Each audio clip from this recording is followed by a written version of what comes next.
Hello, my name is Nicaris Frias, and today I'm going to talk about the vocal tracts and the vocal organs cords. So let's begin with the vocal tracts. So the human vocal tract is a complex system that works together to produce the sound of a speech. Within the vocal tracts, we have larynx.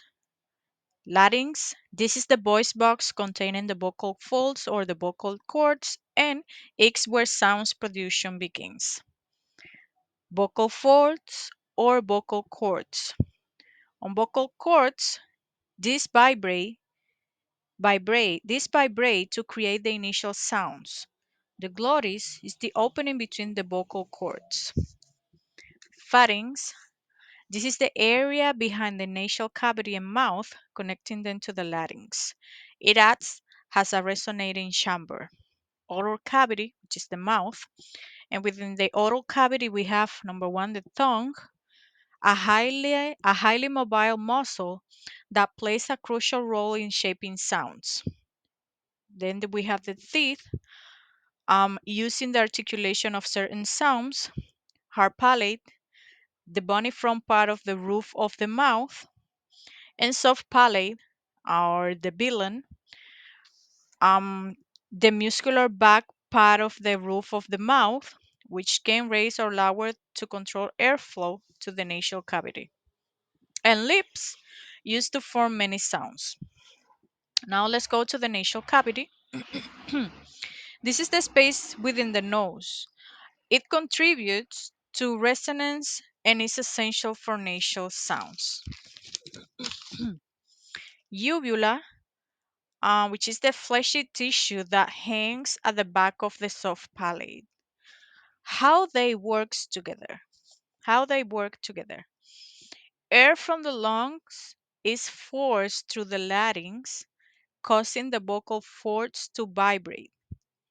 The resulting sound wave travel through the pharynx, oral cavity, and nasal cavity. The shape and size of the cavities are modified by the movement of the tongue, lips, and soft palate, which alters the resonance and creates different speech sounds. In a sense, the vocal tract acts as a series of resonators and articulators that shape the raw sound produced by the vocal folds into the diverse range of sounds we use in speech. So those were the definition and the breakdown about the vocal tracts. So now let's move on to the vocal organs cords. The vocal organs, also known as the speech organs or articulators, are the physical structures involved in producing speech sounds. They can be classified into different categories based on their locations and function. The number one is lips or labial. The lips help in forming sounds by opening, closing, or shaping airflow. Example sounds: bilabial, p, P as in path, B as in bath, M, M, M as in math. Labiodental, F as in fan, and V as in van. Important notes. Bilabial sounds are articulated using both lips. This means that the primary point of articulation involves the upper and lower lips. Labiodental sounds are articulated by bringing the lower lip into the contact or near contact with the upper teeth. Now let's move on to the teeth or dental. So the upper teeth interact with the tongue or lips to create certain sounds. Example sounds: we have dental, as in think, or v, as in this. Important notes. Dental sounds involve the tongue, specifically the tip or blade, coming into contact with the upper front teeth. Now let's move on to the alveolar ridge. Alveolar ridge is a small ridge behind the upper front teeth where the tongue makes contact. Example sounds: alveolar, t as in top, d as in dog, z as in some, z as in zebra, n as in net. Important notes.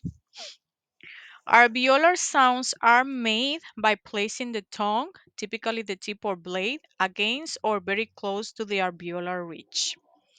There are different types of alveolar sounds, including plosive stops, t, d, complete closure of airflow, nasals, n, n, airflow through the nose, fricative,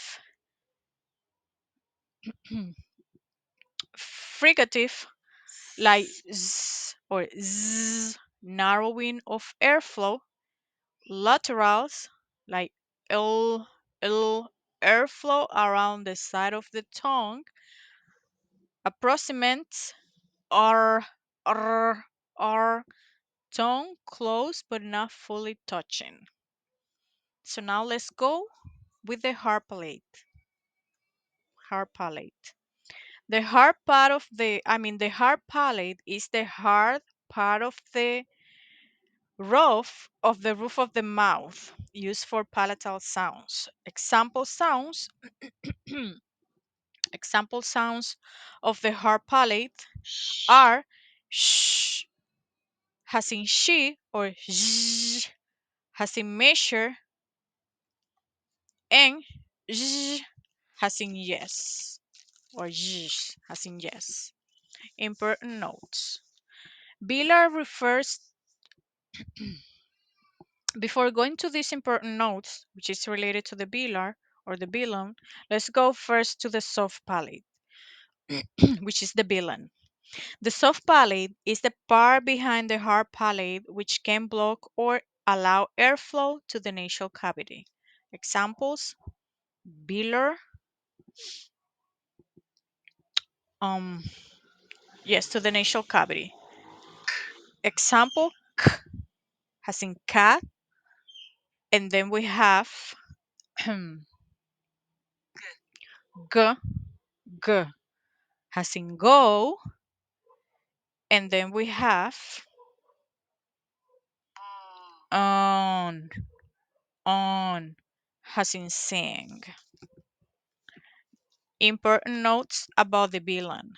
So bilar refers to sounds produced by the back of the tongue making contact with the bilan, also known as the soft palate.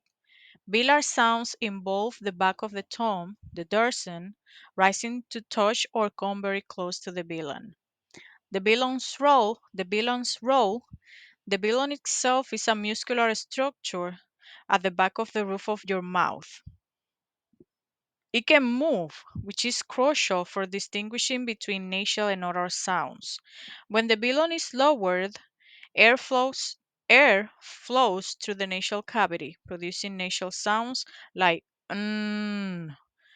When it is raised, when it is raised, airflow is directed through the oral cavity.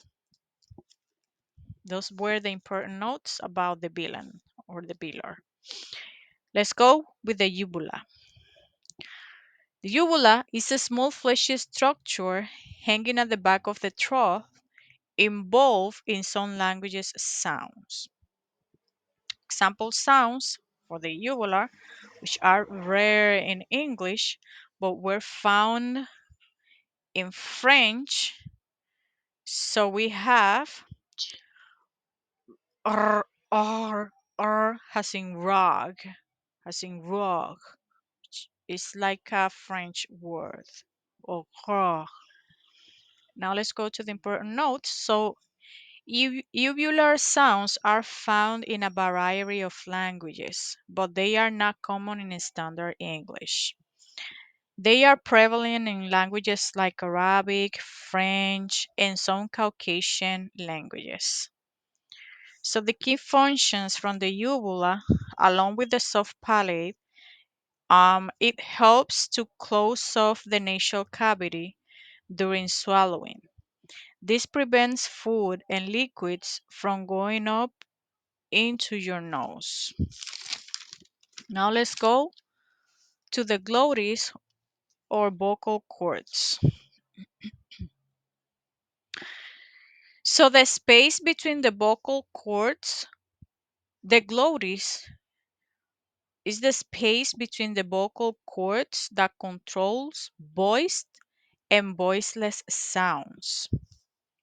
Example, for glottal, we have as in hat or glottal stop, like ah, as in some pronunciations of battle in Cockney English. Important notes. So glottal sounds are made by constricting or closing the glottis. Now let's move on to the tongue. Um, the tongue is a flexible muscle that shapes airflow to produce many sounds. So the tongue has different parts. So the first one is the tip or apex, used for alveolar sounds like t, t, s, s, and z. Then we have the blade. The blade is used for palatal sounds like sh or z. Then we have the back, which is the dorsum, used for velar sounds like k, k, k, or g, g, g.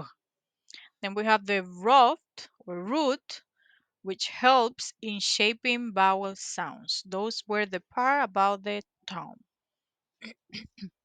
Recap again: the tip or apex, the blade, the back or dorsum, and the root. Now let's go through the nasal cavity. Nasal cavity is the space inside the nose that helps in producing nasal sounds. Example sounds in the nasal cavity: we have as in mem, n as in no, and on as in long. Important notes. Nasal sounds occur when the Billon's soft palate is lowered, allowing air to escape through the nose. Those were the important notes about the nasal cavity. Now let's move on to the epiglottis. Epiglottis is a flat of cartilago or cartilage. Epiglottis is a flat of cartilage. It's a flat of cartilage that prevents food from entering the windpipe, but is not actively used in English speech sounds. So that was the function of the epiglottis. So these vocal organs work together to produce the vast range of sounds using human language.